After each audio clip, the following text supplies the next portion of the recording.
If you're looking for a fun, engaging activity to run with your students for this CSEdWeek for Hour of AI, we have got you covered. If you have access to microbits, you can use your microbit with the new program Create AI to build your own machine learning models and then use those machine learning models in your own robotic projects. Create AI makes learning about machine learning models and AI tangible, so students can see in real time the reaction between their physical microbit on their wrist and what's happening in the Create AI program.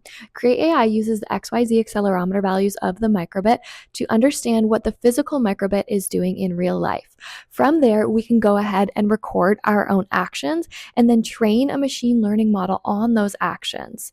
So we go into Create AI, we will hit record, and we will proceed to perform our various different actions. You can record a wave or any other sort of physical action with your hand and that microbit attached to your wrist strap. In this case, we are using the Charge for microbit, but you can do this with just a regular battery pack. We are going to add a second action called resting. This will just give our model something to compare against.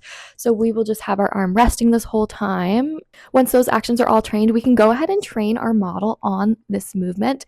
It is going to take a look at the XYZ accelerometer values for each one of these actions and then be able to compare against them to understand when we are waving versus when we are resting.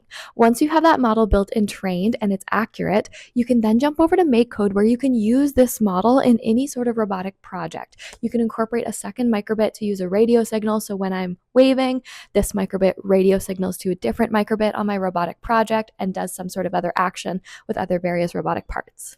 As you can see, this is a really beginner-friendly activity that is the perfect way to introduce the concepts of AI, machine learning, and other AI literacy topics in combination with coding and robotics, all using microbit.